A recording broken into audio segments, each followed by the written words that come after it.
So I'd like to introduce Walter Wynn, who will introduce Andriana today. Thank you. Good morning, Andrea. It's nice to see you and nice to meet Ines, and welcome to everyone else for the sixth and final of our University of Florida graduate students presentation this summer. Andrea, please introduce our speaker today and we'll get going. Awesome. Thank you, Walter.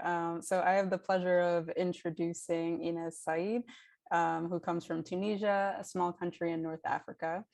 She received her undergraduate degree in computer science from the University of South Florida in 2019, and then her master's degree in digital arts and sciences from the University of Florida. She just started her new position of software engineer in interactive media systems in the UF Digital Worlds Institute.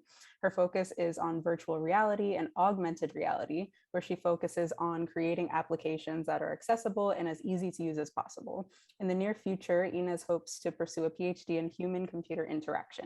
Ines, we really appreciate you being here with us today, and we're looking forward to hearing more about your research. So you can go ahead and start your presentation whenever you're ready.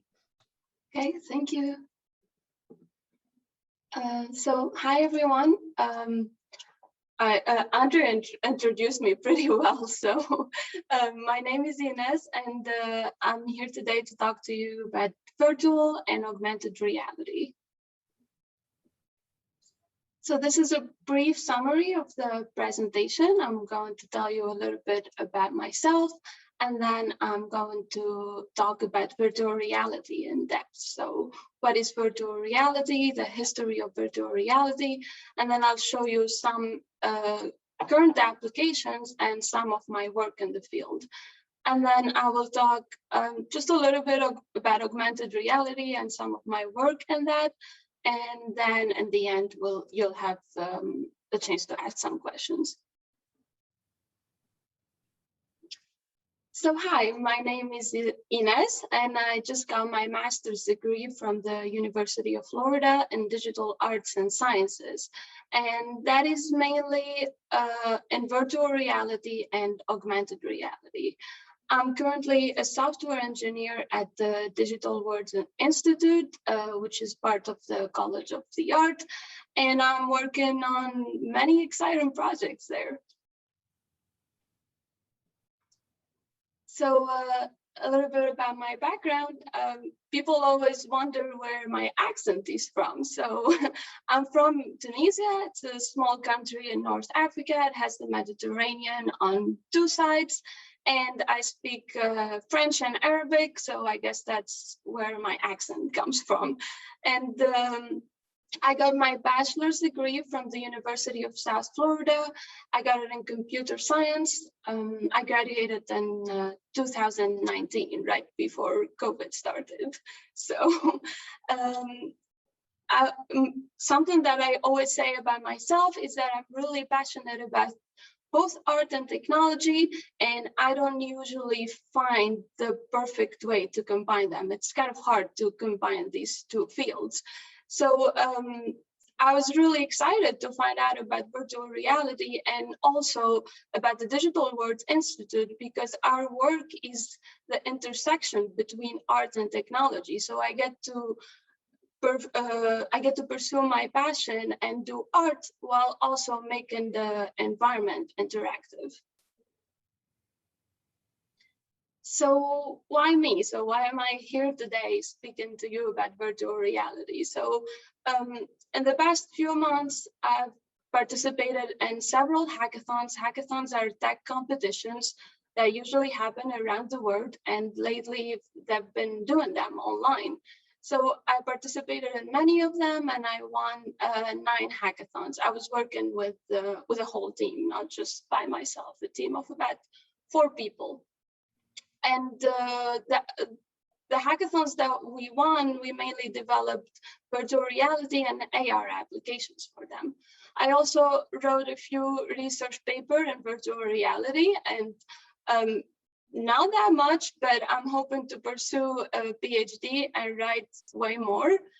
And also, I was a graduate assistant during my time at UF, and one of my responsibilities was to manage the Digital Words Institute social media. So I was pretty much the face of the institute for about a year, and I think that's how you found out about me and invited me to speak here.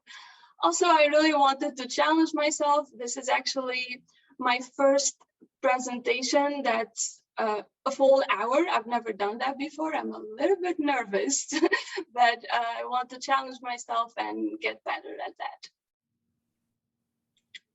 And then I wanted to show a short video that UF made about my work, if that's okay. My name is Ines. I'm a digital arts and sciences student at the University of Florida. I'm from Tunisia. It's a tiny country in North Africa. And my passion has always been to combine technology and art. My background is mainly computer science, but ever I was little, I've been really interested in art. Then I wanted to combine that with my undergraduate degree. I looked for programs all around the world. I even applied to universities in Australia and other countries. And this one was the best one to combine both technology and art. The Midas program is mainly focused on VR, AR. It's an intense program. It's only 1 year, so we're here in the reality lab from morning till night. There were many nights that I didn't leave, since we do a lot of competitions here. I love all the projects, but I guess my favorite one so far is HoloKeys. It's actually an augmented reality app for remote piano lessons. You'll have a virtual piano in front of you, and you can play it with a pinch gestures like this. And then there will be servo motors on an actual piano that will move it along with the virtual piano. The graduation is coming really fast. We have so much work to do before the graduation deadline. I'll miss the lab because I spent so much time at the lab, and also miss everybody that's part of the program, all the students, and also all of the professors.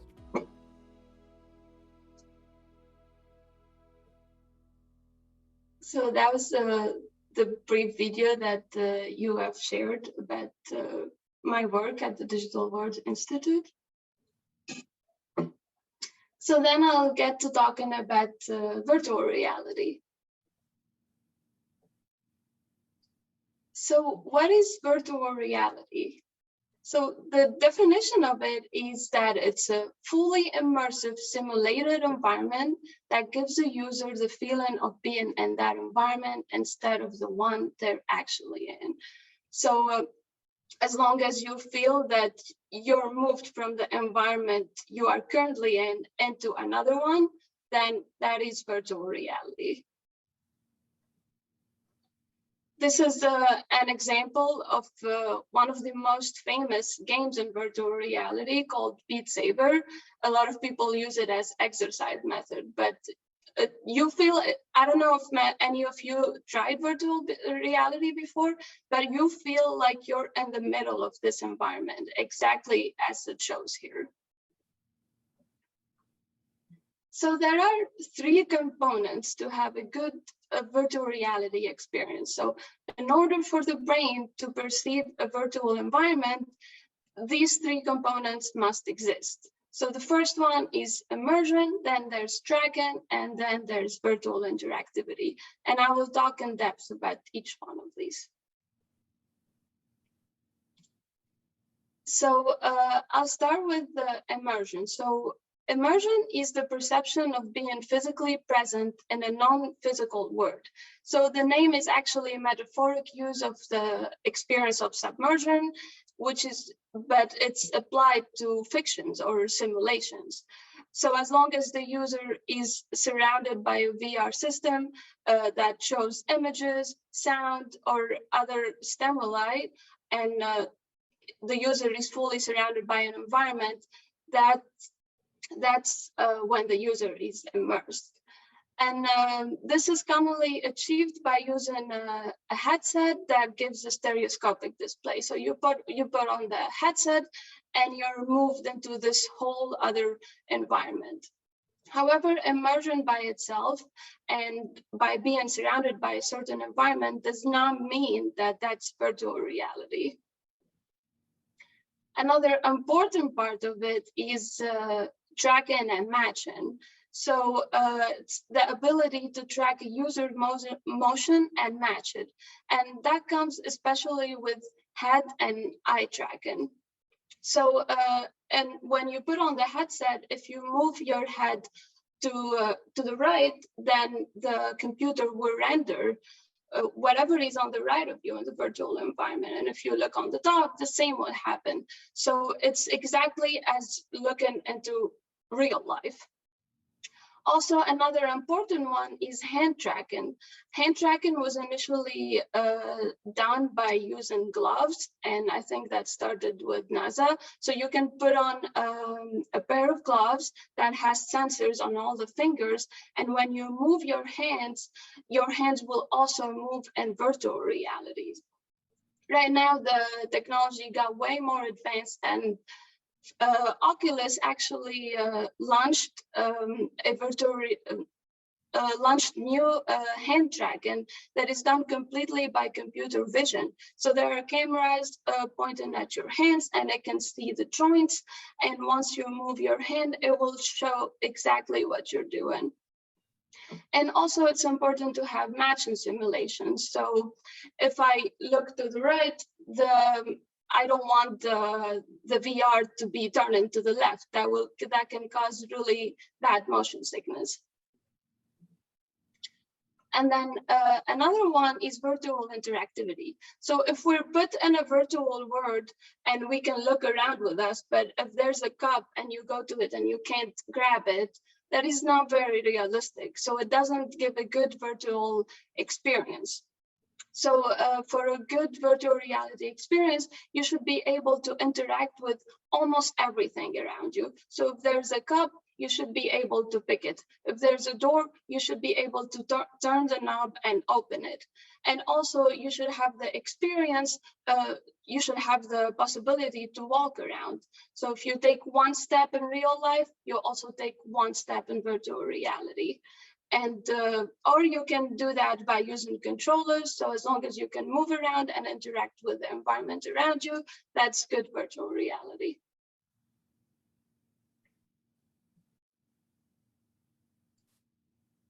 So here, when we are able to freely move within an enclosed environment and even interact with objects in it, our brain can start seeing the world as real and thus virtual reality.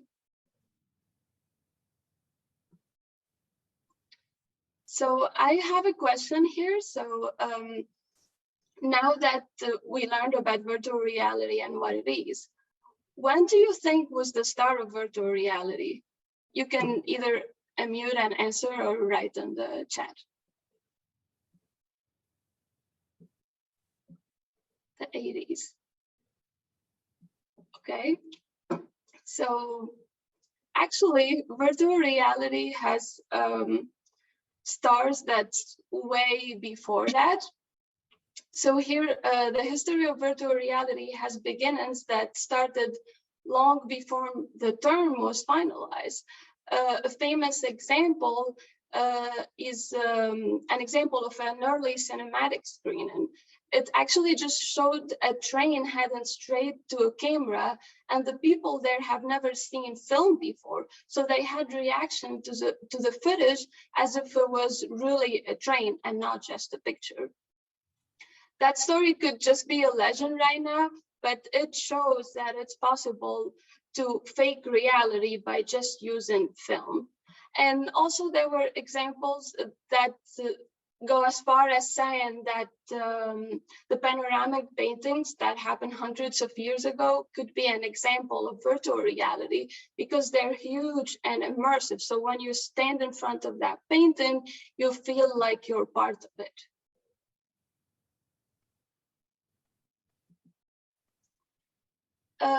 Here in this brief history of virtual reality, I want to focus on what led to the development of virtual reality as we know it right now, which is usually using a headset. So This started with in 1838. So that was almost 200 years ago when Wheatstone developed the mirror stereoscope. So his research demonstrated that the brain can combine two photographs, one eye view on each of the same object taken from different points to make the image appear to have a sense of depth and immersion. So when you stand in front of this device, mirrors will be reflecting two different pictures.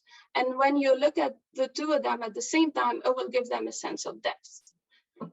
And after that, Wheatstone went ahead and developed the first stereoscope, which I'm sure all of us tried those, the little machines when you can look inside of it and then press and you can move and see different pictures.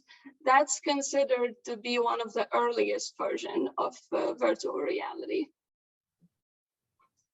And then in 1935, there was a famous story by Stanley Wenbin called the Pygmalion Speculates.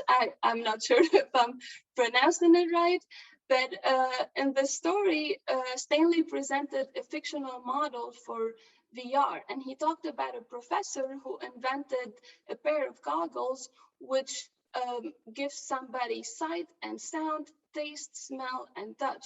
So he says in his word, you are in the story, you speak to the shadows, and they reply. The story is about you, and you are in it. A lot of people consider this the start of virtual reality as we know it today, as the concept for it. And then in 1956, there was a Sensorama by Morten Heilig, which got really famous at that time, but then unfortunately failed due to lack of funding. So it was a booth that combined multiple technologies to simulate all of the senses of the user, immersing them in their films. So you sit in this booth and you can see a wide vision of movies that surrounds the whole area, and then there's motion in the chair, you can see color, there's the surrounding sound, and they even went as far as including aromas and wind. So this was actually patented in 1962 as the first VR machine. And I want to show a short video of an interview that he did.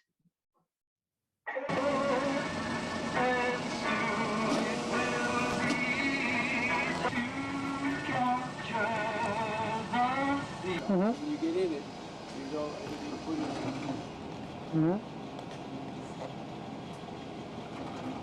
I see. Yeah, I see. I Let's understand. just make it handy. Yeah. The wind against the hands, the wind against the feet. Oh, wind, what for the wind? What is wind? Yeah, why the wind? Well, when you ride a motorcycle Oh. or when you anything, you have wind. You know? That's So right. that's why. What Then kind you of- have ventilation in the hood. If you're in an open car, then you have wind against the top, but not on the bottom. If you're on a motorcycle, you have wind against the whole body. All these things in the machine. How about the smell? Or what kind of smell? Smell is all kinds of smell. All kinds of you know. smell. Yeah, the machine can take. So this was one of the first examples of an immersive virtual reality experience where you're actually surrounded by what you're looking at.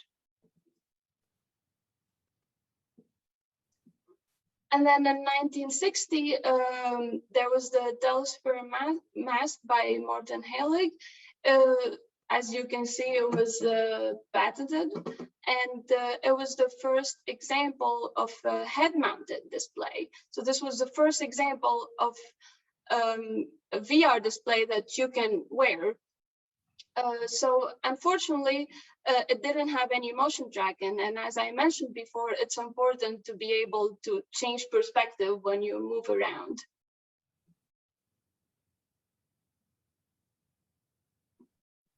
And then in 1965,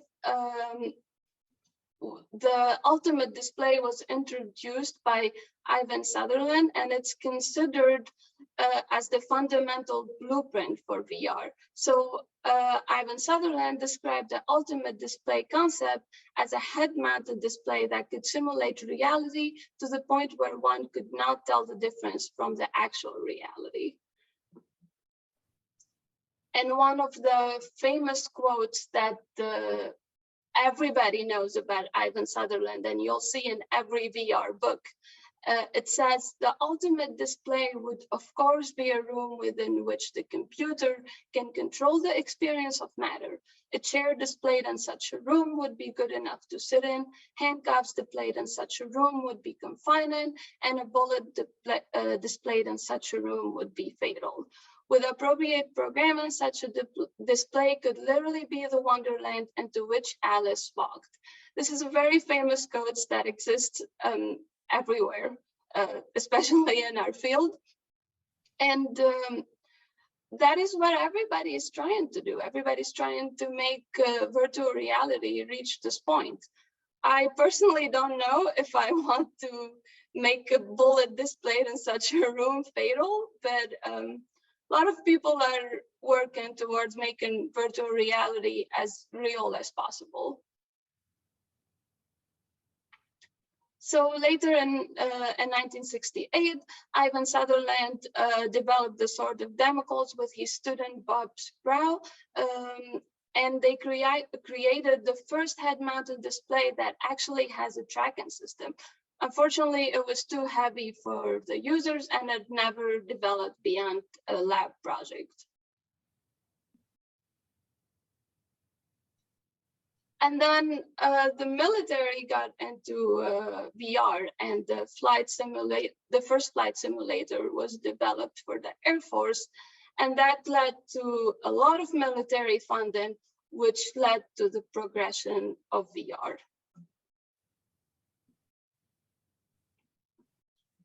So, and then later in 1980, NASA got into VR with the help of Crystal River Engineering. They created Project View, which is a VR simulation to train astronauts. View actually looks exactly like the modern example of VR, and it features the gloves that I mentioned earlier, so that you can feel the touch and interact with objects by just using your hands. And this was the point where virtual reality became commercially available, which was 1995, 1 year before I was born. So Nintendo launched the Virtual Boy console, which played 3D monogram video games.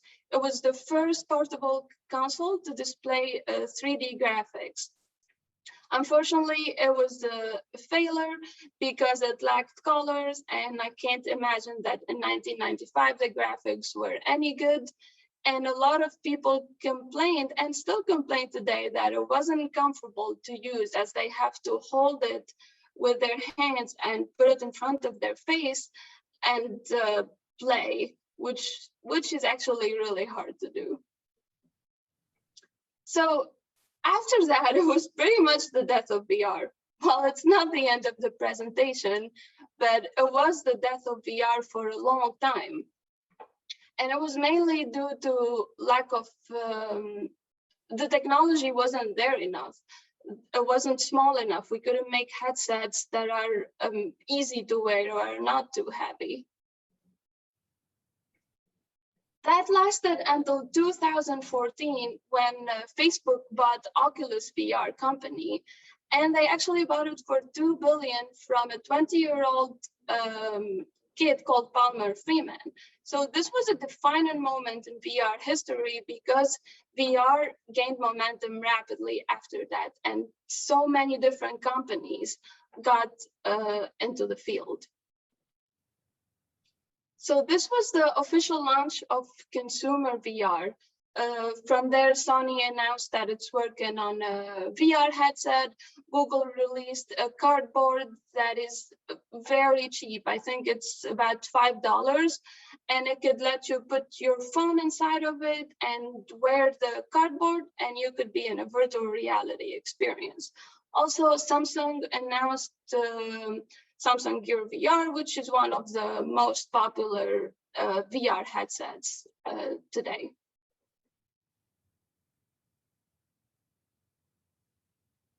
So this is a question of, oh, I just see that somebody said the screen is blurry. Is that okay now? Yeah, it's okay now. Okay, so I just wanted to ask you, what do you think are the uses of VR?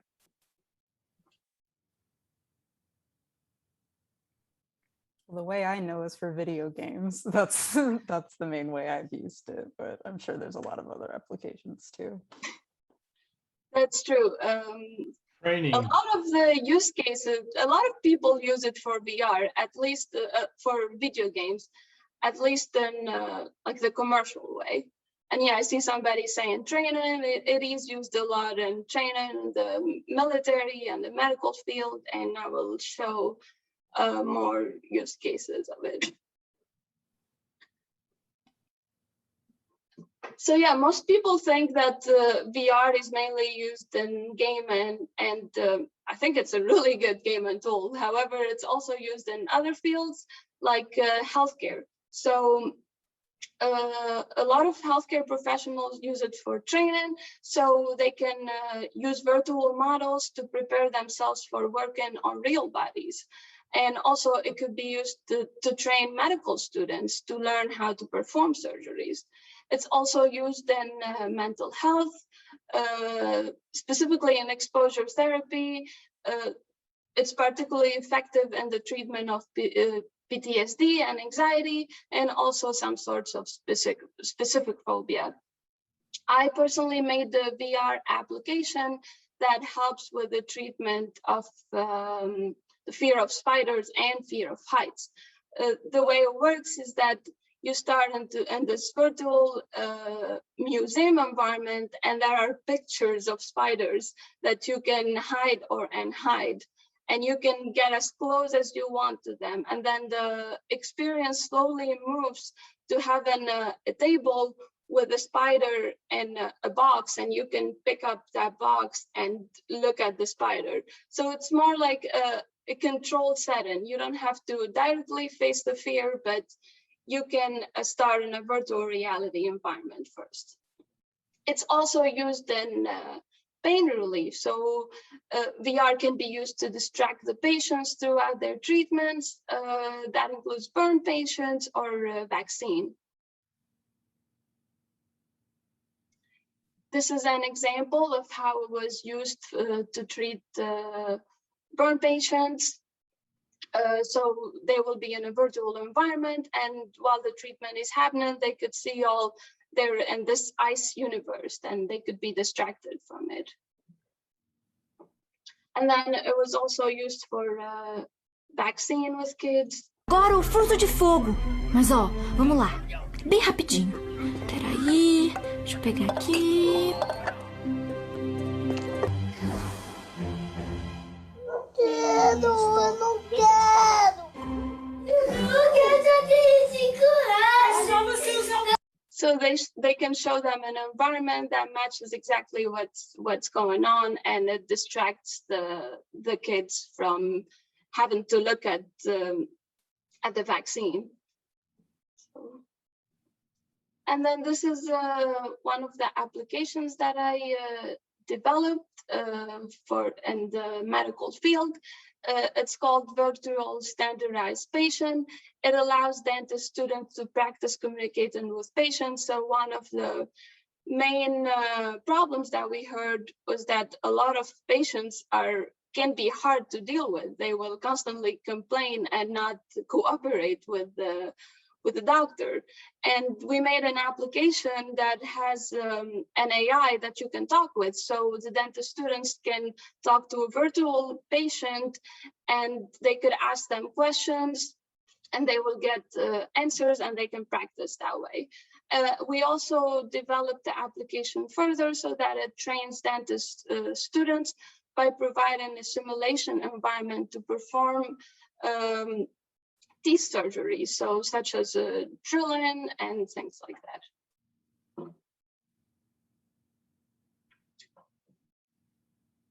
And there are also many used in the education field. So it could be used in science to explore the human body and explore the brain, or in history to make learning history more interesting. And so in this example right here, somebody spent 20 years to develop an exact replica of ancient Rome, and people can go inside of it in virtual reality and explore how it used to look. And also there's VR classrooms where people can learn from lecturers around the world. One of the big fields of virtual reality is also the military, which the military can do specialized military training in it. So if anything is too rare or too expensive, they can, or too dangerous to be done in real life, they can do it in virtual reality. And I mentioned before flight simulators, and also the possibility of doing remote collaborations with other teams.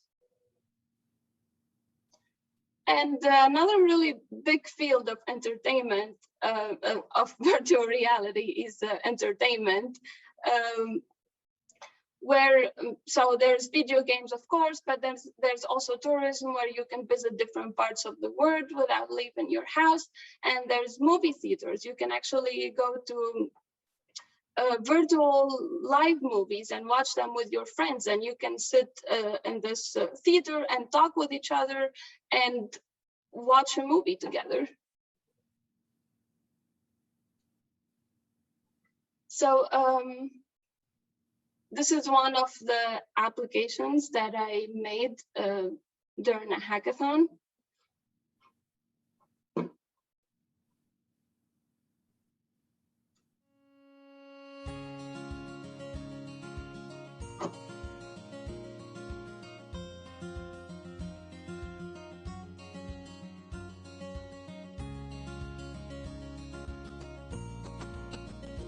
He's looking blurry.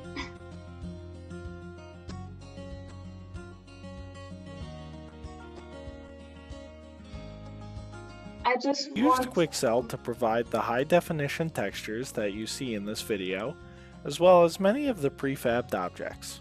Using Quixel's high-quality photogrammetry assets allowed us to focus on scene composition. Lighting design was another major aspect of this project. The Unity HD render pipeline gave us access to volumetric fog and lighting. This helped. So as you can see, it's not exactly easy to create a virtual reality environment, as you have to place every small thing by hand until you get an environment that should mimic real life. So virtual reality is also used in a lot of social impact situations, where people use it to raise awareness of issues like global warming and forest fires. So you could go and see the trash in the ocean, or you can go and experience a forest fire. It's also used in activism, as it actually allows people to walk in each other's shoes. One of the most famous research that has been done is virtual reality, where it was used to visually substitute a person body by a life-size virtual one. And research has shown that embodying white people in a Black virtual body is associated with an immediate decrease in their implicit racial bias against Black people. So it's been used in other fields to help people live together.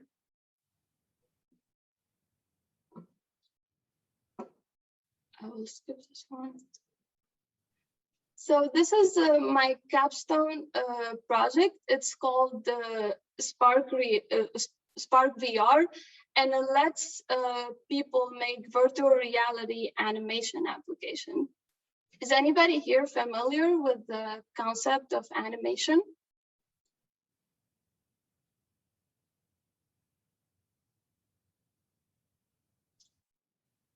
So maybe not. So a bit, okay.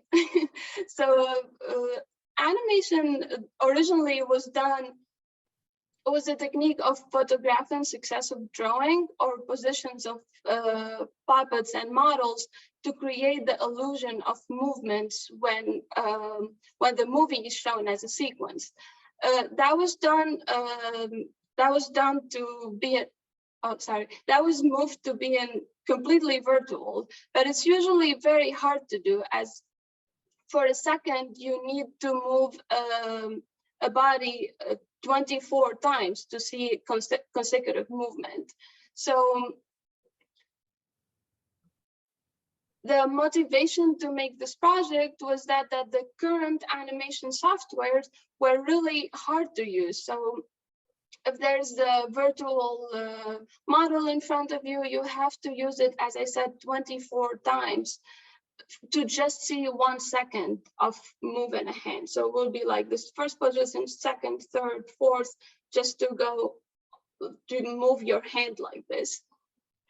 And usually the software that's available has a really complicated user interface, and a lot of people don't even want to approach it because it's very hard to learn. And we wanted to provide a VR solution for that is easy to use and does not require you to know how to use existing software. So our research question here was, how can adding an extra dimension to the animation experience influence user experience and interaction throughout the workspace? So the way we developed the app, we did a focus group interview and we asked the people what they thought about the current animation software. Then we used their answer to design VR application that should make animation as easy as possible.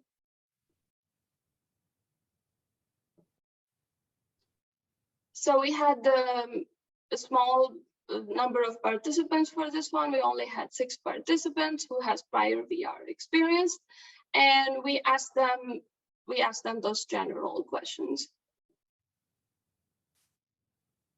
In our findings, we found out that people who want to do animation, they want to have a reference video. So they want to see maybe somebody walking in front of them so they can copy their movements and create an animation of somebody walking. And also a lot of people wanted to have to make a simple application. And also they wanted to have generic animation presets. So if you want to walk in animation, you just press walk and you have a model that's walking in front of you. So we developed VR animation software. It uses the new Oculus hand tracking. So you don't have to press any buttons at all. All you have to do is grab the model. So this is how it looks once there you have a virtual model in front of you, and once you grab one of the joints, it will highlight it, and you can just easily grab it like that without having to use a mouse or anything like that. So this was the environment of the application. We chose to go with low poly to have, because VR is still in development, and an extensive environment will could make the application lag. So this is something that we're very proud of. We wrote over 1,000 lines of code to finally get this application to work.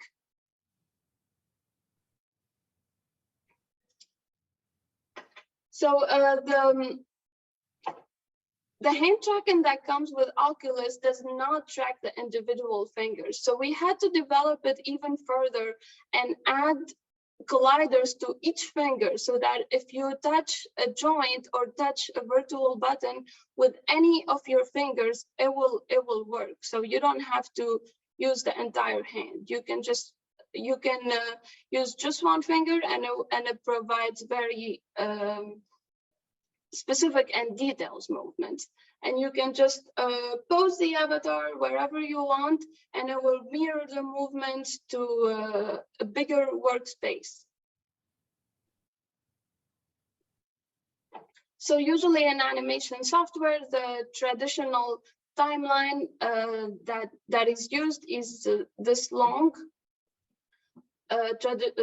timeline where each one of these numbers is one frame. And as I said, there's 24 frames per second. So each one of these numbers is a tiny little movement.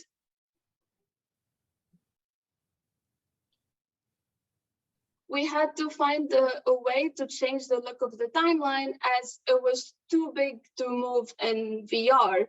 So it was causing a lot of hand fatigue, and also we couldn't find a way to move to the next set of animation, as any animation usually requires at least 500 frames.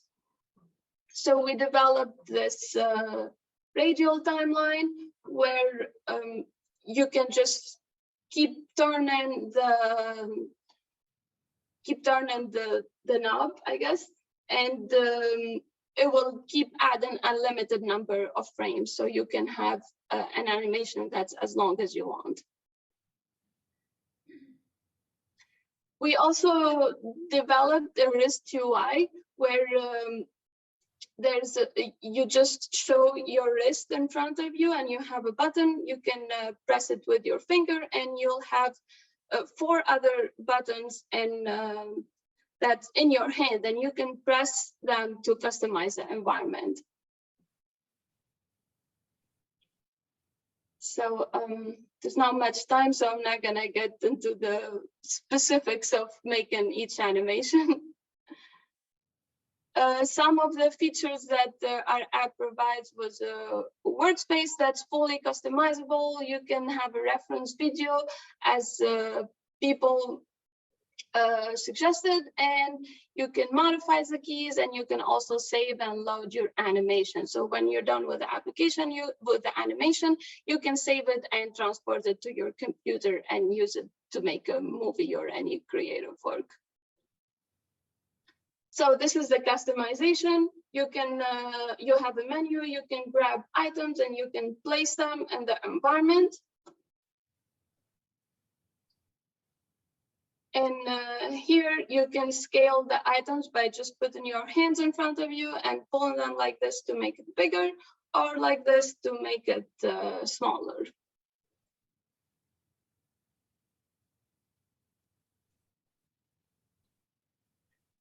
The user also has the option to switch between environments, so they can either have the empty work space, or they can choose to have a full environment where they can make the whole movie inside the virtual reality app.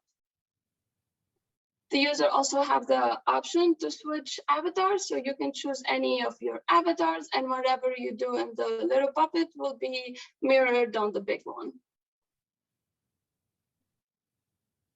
And this is a demo video.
So that was the demo video that shows the project, and you can use it to create any animation. So after that, I want to very briefly talk about augmented reality, because I see we're already almost out of time. So virtual reality is actually very similar. Augmented reality is actually very similar to virtual reality, and you can just think of it as virtual reality, but with a foot in the real world. So you will still see everything around you, but also see virtual objects along with it. So the main difference between AR and VR is that AR does not require a headset. So you can experience AR through a phone or a tablet or a headset. And this way you can use HoloLens or Magically, but those headsets are usually at least $3,000. So what are the use cases of AR? So AR is used in many cases that are similar to virtual reality. So it's used in healthcare and education and military.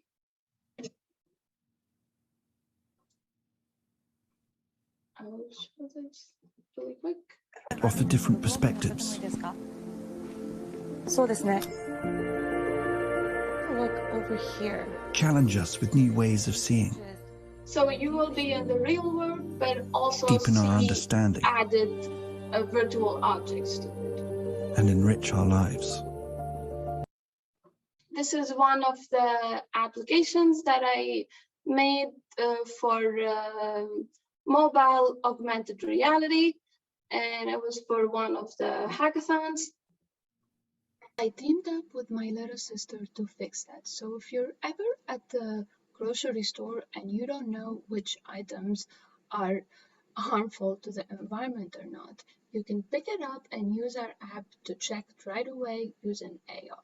You just point your phone at the product and it will show a panel with information about whether this product is harmful or not. As you can see here, you can also use AR button to choose to read more information about the product if it's sustainable. And then this is another example. And this product is not sustainable, so you can choose to click and check alternative sustainable projects. So that was one of the simple projects that I think I built that. I mainly built that to encourage my little sister to get in the field. It was done in 2 days, I think. But then one of the biggest projects is HoloKeys, where you can play a virtual piano in augmented reality, and it will actually use a physical piano along with it. So the idea of HoloKeys was to make a piano learning interface that's fully remote, especially after COVID hit. Not everything you can do it through Zoom. So for this one, we decided to build an app where a professor can have an augmented reality headset, and once he plays his virtual piano, a student that has physical piano will be able to see the movements in person. So this is how the apparatus looks. Once you play this piano, any of the keys, it will reflect it on the physical piano here.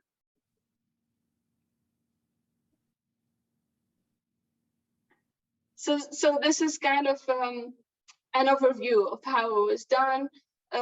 It starts with a remote instructor plays a key in the holographic piano. It sends a signal to a cloud platform called PubNub, which also sends a signal to a chip that's called ESP8266 that mainly enables the servo motors to connect with the cloud. And through the other chip, I'm trying to make it as simple as possible. So through the other chip, we'll be able to control which servo motor to move, and that will turn and move the physical piano. So this is a quick demo of it and how it works. Typical remote piano lessons utilize video conferencing to deliver instruction. This limits the student and instructor's view and makes it difficult to properly observe playing technique. We present HoloKeys, a piano education interface for remote learning. HoloKeys allows educators to deliver remote lessons by playing a holographic piano, simulating in-person teaching. Their interactions are played out in real time on a physical piano remotely located with their student. This allows the student to observe live demonstrations on their own keyboard just as they would in person. The system is flexible and capable of fitting almost any piano. By using a customizable clip system, remote students connect HoloKeys to the keyboards they already own, allowing them to receive direct physical demonstrations of the music they're learning. HoloKeys aims to help remote music education move beyond desktop-based learning and into the physical world.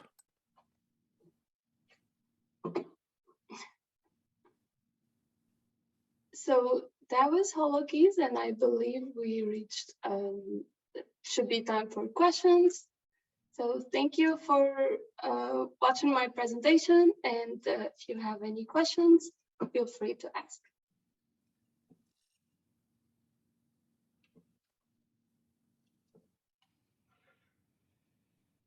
I think Walter had a question. Yeah, I just have noticed about 3 years ago, my grandchildren were here and we went over to the Harn and they had virtual reality. And I have some short movies of my grandchildren just jumping right in and moving everything. And it's unbelievable. I don't have a movie of me doing it because I couldn't do it. I wasn't a good interaction person for virtual augmented reality. And you know, I stepped off a cliff, I did other stupid things, but I watched them and they were all doing it right. So it must be a young person's realm.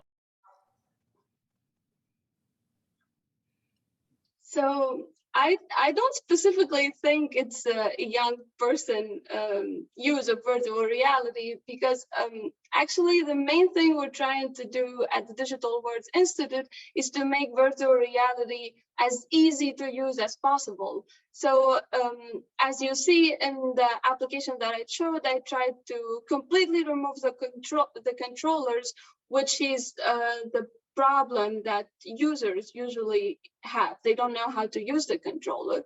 But if you're able to just use your hands as you use them in real life through hand tracking, you can just easily interact with everything around you.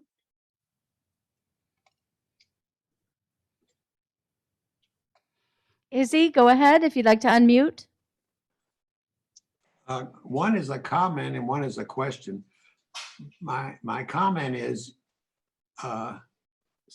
in 1961, when I went to a dentist when I was in school here, he put earphones on me and played music, and I think I had a mask.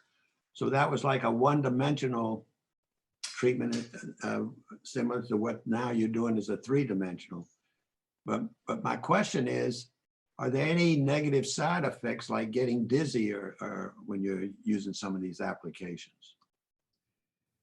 Yeah, there are many different negative sides to virtual reality and augmented reality, both in physically and also socially. I personally think that. So if the application has lags a lot, so when you move, maybe it doesn't move as fast as your face due to the lack of technology, that could cause motion sickness. That's why most of virtual reality applications now has to either be low poly or not. Low poly means it just have very few polygons in the models. So it can't look very realistic, otherwise it could lag and that could cause motion sickness. And the social sphere, I I personally am worried because if virtual reality gets too big that people start living in virtual reality, that is not a word I want to see.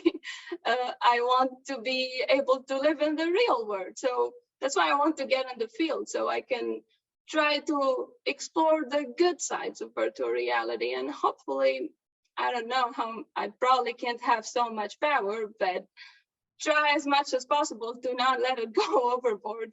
However, for augmented reality, I think it's not as big of a problem as virtual reality because you're still in the real world. You just see augmented things. So you can maybe use Google Maps and augmented reality. You're walking, you see the road, but you also see arrows that show you the way. That is fine. But then if some people move to live in virtual reality, that's a big problem. Any questions here in the Oak Room? Go ahead, Walter. About 2 years ago, I participated in the autonomic driving bus experiment that OCAMIC did. And part of that, we went to the smart house in the garage and they had a car all fixed up. The rear view mirrors looked like you were looking behind you. The space in front of you was all filled up and it was simulating driving around at like 15 miles an hour. And actually, they're very careful when you want to get out of that car because you might be dizzy. And I was a little bit because you don't feel the turn like you normally would. The car came to a stop, you don't feel slowing down. And when you make that turn, you don't slide over one way or the other as you would in a car because of centrifugal force. So there's more to be done, but it can make you dizzy, as you said. Yeah, it definitely can make you dizzy. Once you get more used to it, it becomes more comfortable. When I first started using virtual reality, I couldn't put it on for more than 1 minute, and now it gets sick. But then after a while, I got used to it, and I could even stay there for 1 hour. Not that I want to, but I want virtual reality to be used as a tool to help humans, not as an environment to be in for a long period of time. Andrea, go ahead.